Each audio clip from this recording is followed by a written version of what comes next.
Ustaz, semoga Allah melindungi dan merahmati Ustaz dan keluarga. Amin ya rabbal alamin. Izin bertanya, saya sering terjerumus dalam dosa bermaksiat ketika sendirian.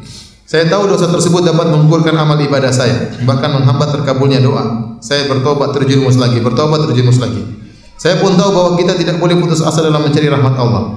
Bagaimana caranya agar saya bisa meninggalkan dosa ini, Ustaz? Ini pertanyaan terlalu banyak sampai orang datang kepada saya kemudian menangis di hadapan saya. Yaitu melihat ya film-film yang tidak benar, aurat-aurat wanita, melihat film porno. Ini kebiasaan anak muda zaman sekarang, anak muda zaman now. Ya. Jadi ini adalah maksiat zaman sekarang. Karena terbukanya internet, kemudian seorang bisa mengakses apa yang dia kehendaki, maka akhirnya dia terjebak dalam kecanduan melihat hal-hal yang haram. Dia berjuang, dia bertobat kembali lagi, berjuang bertobat kembali lagi.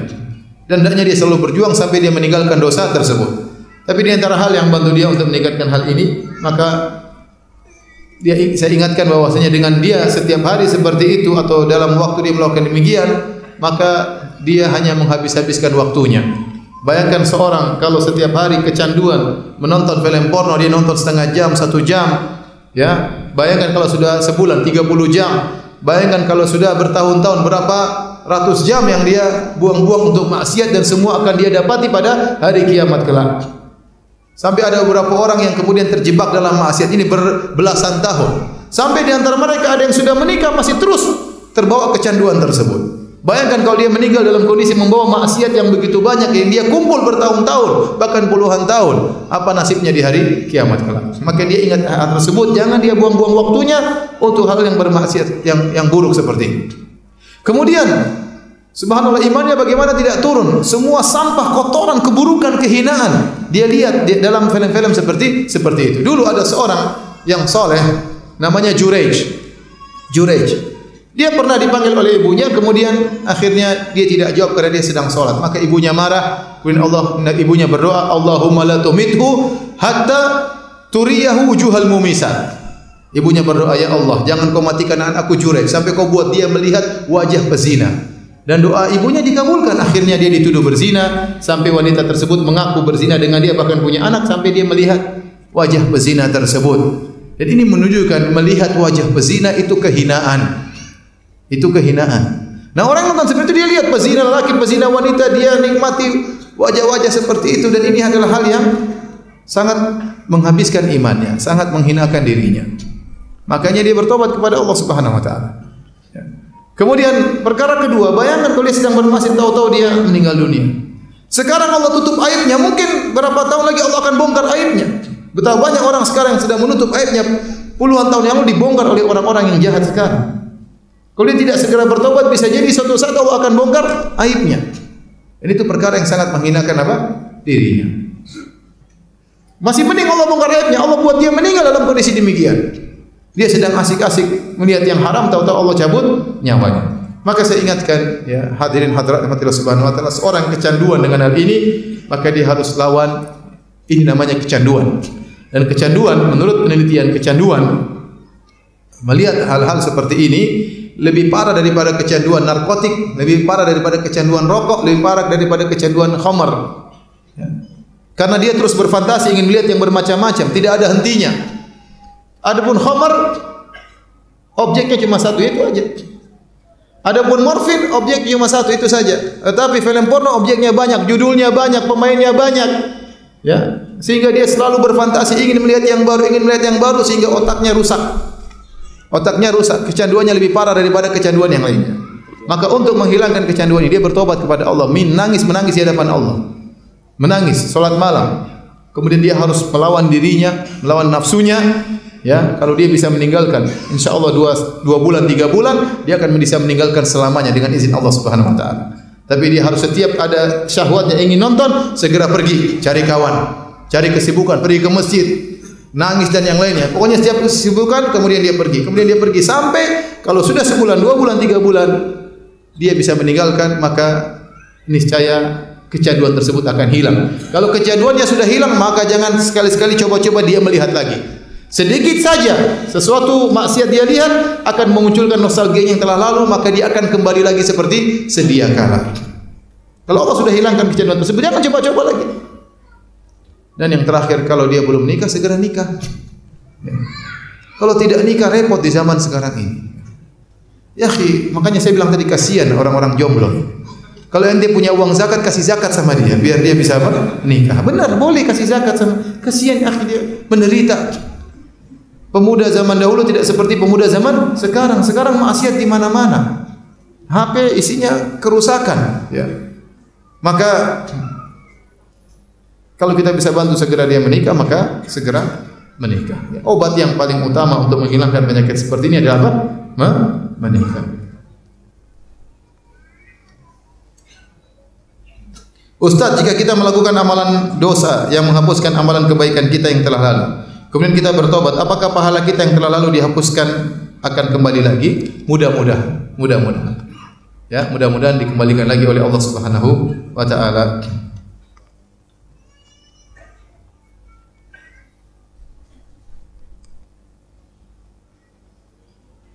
Ini sama pertanyaannya. Jomblo-jomblo Klaten. Saya itu ingin istiqomah, tetapi ketika sendiri ada godaan untuk berbuat maksiat. Sama. Ini penyakit anak muda zaman sekarang. Jawabannya kawin.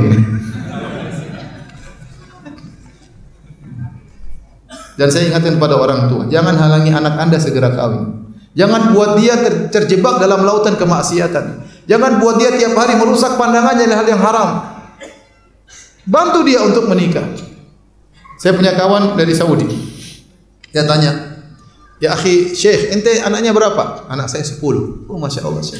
Itu baru laki-lakinya, belum perempuannya." Masya Allah. "Kok bisa?" Dia cerita, "Saya dulu nikah, saya masih SMA.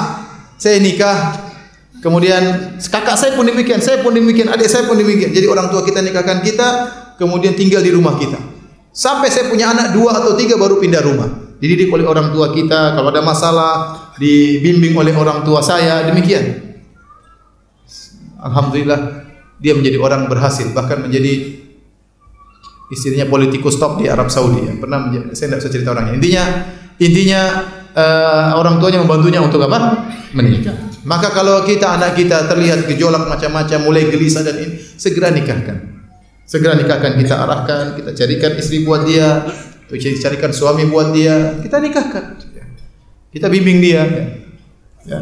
Kalau dia kuliah, kita biayai, lanjutkan kuliahmu, dia nikah enggak ada masalah, sehingga dia hilang dari berbagai macam khayalan-khayalan yang ada di benaknya akibat tontonan-tontonan yang tidak benar. Wallahu alam bishawab.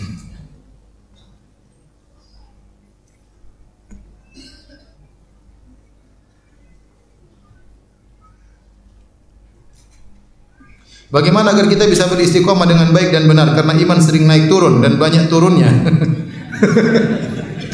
Iman sering naik turun tapi banyak apa? Turunnya.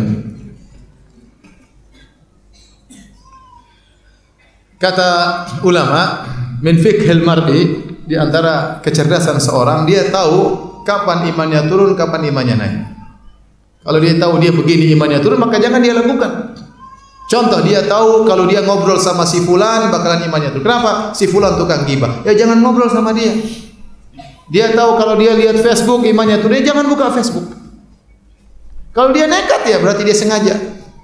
Seorang harus ngerti kapan imannya turun, kapan imannya. Kalau dia tahu begini imannya naik, lakukan imannya naik. Karena seorang bisa merasakan imannya naik atau turun. Ustaz, ketika kita berdoa, bolehkah kita meminta sesuatu yang spesifik? Atau kita meminta kepada Allah untuk memilihkan yang terbaik untuk kita? Sebagai contoh, saya ingin berkuliah di teknik atau tarbiyah, tapi saya lebih condong ke sipil. Ini gimana? Saya ingin pergi ke Klaten atau ke Jogja, tapi saya lebih condong ke Bandung. Saya ingin teknik atau tarbiyah, tapi saya lebih condong ke sipil. Apakah harus saya sebutkan minta teknik sipil? Oh, teknik sipil. Atau minta Allah berikan yang terbaik untuk saya. Mengapa kita minta yang spesifik tapi kita serahkan kepada Allah Subhanahu wa taala? Ya Allah, saya ingin sekali, misalnya kita ungkapkan, ya Allah, saya ingin sekali di teknik sipil, tetapi tentu pilihanmu yang terbaik, pilih yang terbaik bagiku. Tapi kita minta. Ya. Bisa jadi Allah pilihkan, kemudian Allah beri kebaikan di balik permintaan kita tersebut. Tapi serahkan kepada siapa? Allah. Yang lebih tentang masalah kita adalah Allah Subhanahu wa taala. Terkadang orang lebih baik tidak sekolah daripada sekolah. Ya benar. Terkadang seorang ya Banyaklah. Wa asa an takrahu syai'an asa an takrahu syai'an wa huwa khairul lakum. Betapa sering engkau membenci sesuatu itu lebih baik bagimu. Dan yang terbaik adalah al-khirah khiratullah. Yang terbaik adalah pilihan Allah Subhanahu wa taala. Ustaz, bagaimana lafal istighfarnya Rasulullah SAW yang 70 atau 100 kali? Yang lafal istighfar yang Rasulullah ajarkan banyak. Di antaranya astaghfirullah, astaghfirullah, astaghfirullah. Di antaranya astaghfirullah wa atubu ilaih. Astaghfirullah wa atubu ilaih. Rabbi ghfirli wa tub alayya innaka antat tawwabur rahim. Rabbi ghfirli wa tub alayya innaka tawwabur rahim. Allahumma ghfirli, Allahumma ghfirli. Bebas. Ya. Rabbi ghfirli, Rabbi ghfirli. Rasulullah pernah mengucapkan semuanya. Yang penting waktu Anda istighfar, Anda menghayati ucapan Anda tersebut. Rabbi ghfirli artinya ya Allah, ampunilah dosa-dosaku, ya Allah tutuplah aib-aibku, ya Allah jauhkanlah aku dampak dari maksiat yang aku lakukan. Itu makna Rabbi ghfirli. Baik, ada yang bertanya langsung? Yang lain? Hah? Menyambung yang mana? Monggo berdiri.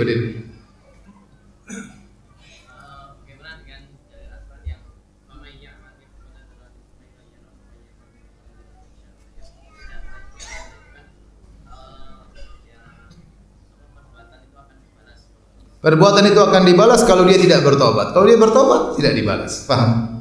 Paham? Atau nanti mau dibalas juga? Baik. Terakhir, yang bertanya, ya coba berdiri. Berdiri. Sebut nama, umur, status. Namanya siapa? Syifa. Umur? Cipa. Hah? Jipa. Ya. Jipa. Usia berapa? 29 tahun. Status sudah menikah. Sudah punya anak? Alhamdulillah. Apa pertanyaannya?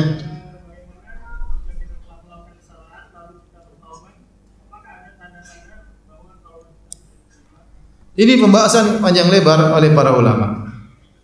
Kita di antara raja dan khauf. Kita tahu Allah Subhanahu wa taala Maha menerima taubat. Dosa sebesar apapun Allah Tawwabur Rahim. Apalagi Allah gandengkan Tawwabur Rahim. Maha menerima taubat dan Maha penyayang. Dan konsekuensi dari penyayang harusnya memaafkan. Di antara konsekuensi dari menerima taubat harusnya menerima taubat. Di antara konsekuensi dari nama Allah Al-Ghafur, Maha mengampuni, harusnya Allah mengampuni. Seharusnya kalau kita bertobat Allah ampuni kita. Yang penting kita memenuhi persyaratan apa? Taubat. Tetapi tentu kita tidak bisa memastikan hal tersebut. Kita tidak tahu taubat kita tidak diterima atau tidak. Makanya kita di antara husnudzon, antara roja dan khauf. Berharap Allah terima karena Allah sifat-sifatnya Maha menerima taubat.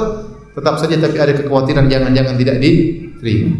Tapi saya lebih condong pada konsekuensi bahwasanya namanya Allah Maha terima taubat, harusnya Allah terima taubat seorang hamba selama syaratnya dipenuhi. Kapan syaratnya dipenuhi, maka taubatnya diterima. Tinggal kita fokus bagaimana kita penuhi syarat taubat atau tidak. Para ulama menyebutkan syarat taubat yang pertama al-iqla' an-nidam, meninggalkan dosa tersebut. Yang kedua an-nadam, menyesali. Yang ketiga al-azm 'ala al-adamil audah, bertekad untuk tidak mengulangi. Kapan dalam diri kita terpenuhi tiga syarat ini, kita sedang tidak melakukannya, kita menyesali benar-benar, kita bertekad untuk tidak kembali, maka dosa kita diterima, taubat kita diterima, dosa kita diampuni, taubat kita diterima oleh Allah Subhanahu wa taala. Kalau kita melakukan suatu hari di kesempatan yang lain, itu dosa yang baru. Selama waktu kita bertobat memenuhi persyaratan apa?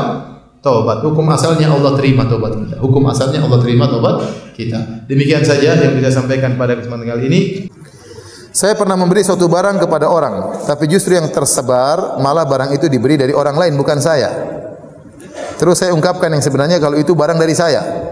Apakah yang saya lakukan itu ujub? Riya kali, bukan ujub ya.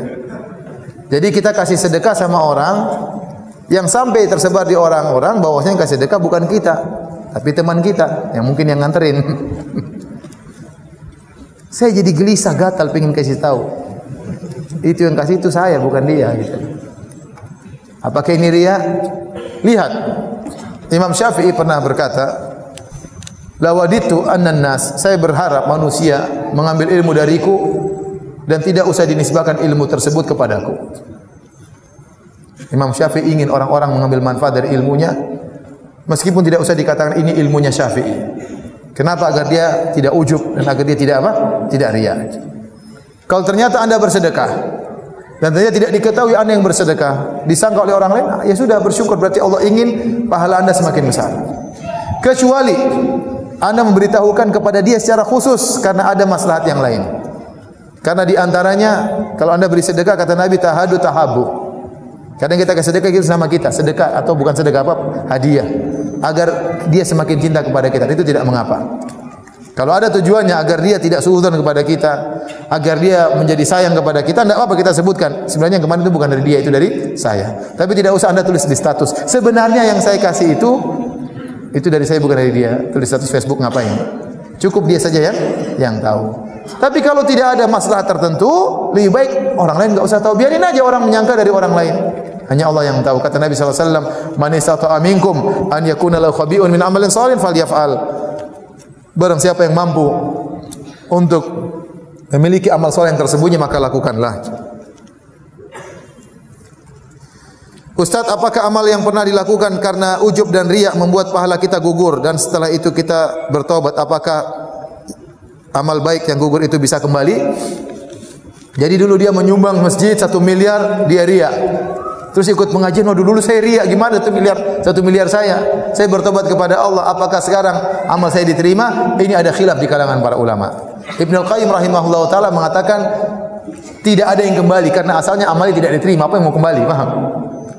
Amal yang dilakukan itu riya, dan riya itu tidak bukan merupakan amal soleh. Bagaimana mau dikembalikan? Sebenarnya mengatakan kembali. Kenapa? Karena Allah berfirman, "Wa ma mana'ahum an tuqbala minhum nafaqatuhum illa annahum kafaru billah." Dan tidaklah terhalangi dari mereka diterimanya sedekah mereka kecuali karena mereka kafir kepada Allah. Orang-orang kafir zaman dahulu, mereka juga menyembelih, mereka juga bersedekah, mereka juga nyambung silaturahmi, mereka juga menjamu tamu. Namun mereka kafir, mereka musyrikin. Tapi kalau mereka masuk Islam, seluruh amalan tersebut akan kembali kepada mereka. Nah, mereka waktu melakukan amal soleh, kufurnya kufur akbar, tidak diterima. Tapi waktu mereka masuk Islam, ini amal diterima. Maka apalagi amal yang hanya sekedar riya. Ini pendapat ulama yang lain. Tapi kalau Ibnu Al-Qayyim, kalau ulama lain mengatakan tadi, kalau seorang riya dan bertobat, amal diterima lagi. Tapi kalau Ibnu Al-Qayyim enggak. Ente pilih mana? Pendapat Ibnu Qayyim atau ulama yang lain? Ulama yang lain. Mau enaknya.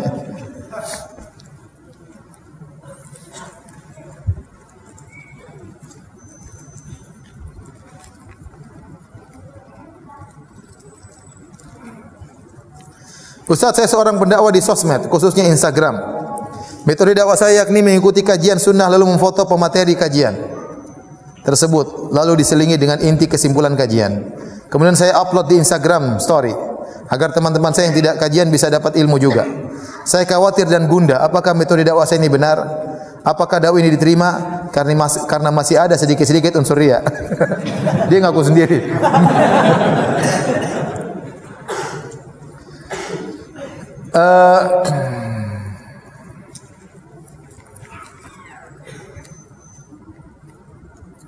Seorang berusaha untuk ikhlas ya. Kalau dia merasa dirinya riya, itu berarti sinyal hatinya masih baik, masih ditegur, kamu tuh riya, maka lawan ya. Mudah-mudahan tidak mengapa. Ya. Mudah-mudahan tidak mengapa. Ya. Cuma saya hanya khawatir saja ya, kalau belum tentu ustadz yang difoto rela untuk difoto ya. Kalau Anda tahu ustadz itu tidak suka difoto, maka jangan foto dia ya. Itu hak dia, hak privasi dia. Maka jangan foto dia. Tapi kalau Anda tahu ustadz itu tidak mengapa, karena masalah foto ada khilaf, ustadz itu membolehkan foto ya, maka mudah-mudahan tidak mengapa. Wallahu alam bisawab, yang lebih baik adalah minta izin.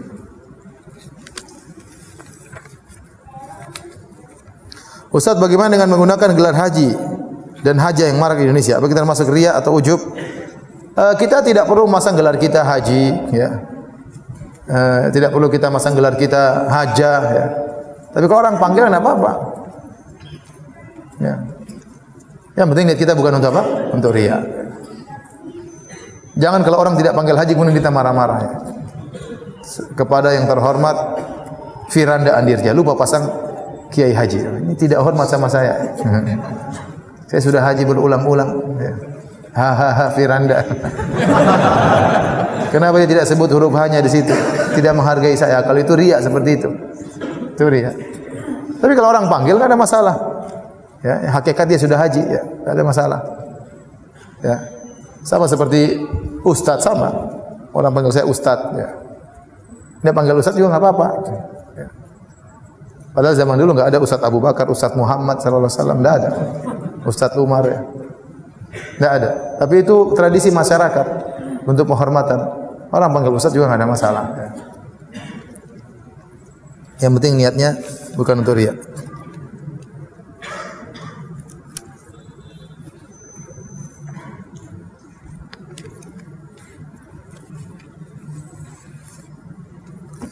Apakah berfoto bersama ustaz dan mempostingnya di Instagram termasuk ujub? Termasuk riya? Tujuannya agar menunjukkan guru untuk diambil ilmunya kepada teman-teman yang belum mengaji. Ini tergantung niatnya. Tergantung apa? Niatnya.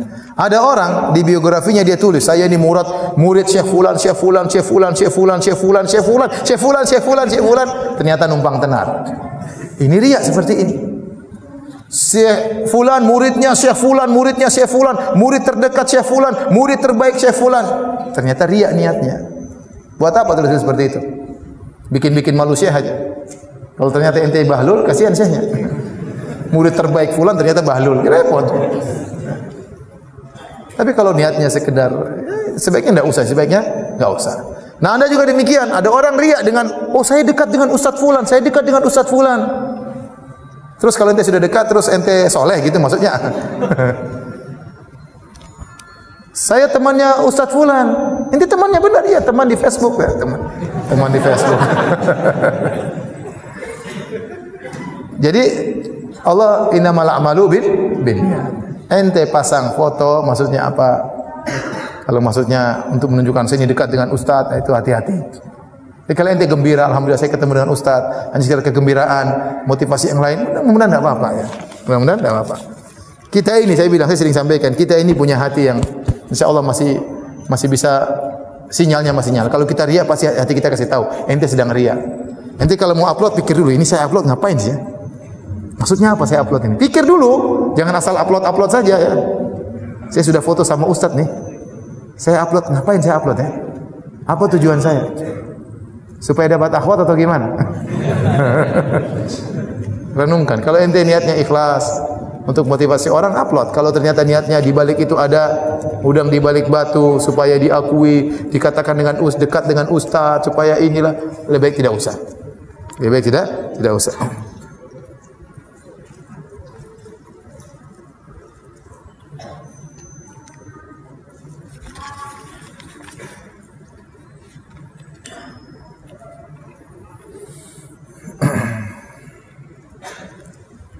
Apakah orang yang infak untuk masjid dengan menyebut namanya termasuk kategori riya? Soalnya lingkungan masjid saya sering disebut fulan berinfak sekian. Tidak harus itu riya, tapi itu sarana sangat mudah menjatuhkan orang dalam apa? Riya. Bisa jadi orang menyebutkan si fulan berinfak sekian juta supaya motivasi yang lain. Ya. Tapi tidak usah sebut semuanya. Si fulan, ya, Abdullah berinfak 20 juta. Oh. Abdurrahman 100.000, kasihan Abdurrahmannya. Padahal dia ikhlas banget tadi 100.000 itu. Itu sudah kerjaan sehari 100.000 tadi. Dia malu 20 juta terus sebut 100.000. Kalaupun harus sebut, tidak semuanya harus disebut. Karena itu sebab besar untuk riya dengan nyebut-nyebut jumlah nominal. Saya kasih tahu sama DKM, tidak usahlah semuanya disebutkan. Kalau Anda ingin motivasi, sebut 1-2 orang aja yang memang jumlahnya besar agar yang termotivasi. Kalau orang tersebut takut riya, enggak usah sebut namanya. Ada hamba fulan di antara jemaah kita nyumbang 20 juta. Allahu Akbar, enggak apa-apa. Karena bagaimanapun manusia lemah. Hamba fulan, kapan sebut nama saya? Kapan sebut? Hati ini lemah ya akhi, lemah. Apalagi pengajian ikhwan dan akhwat.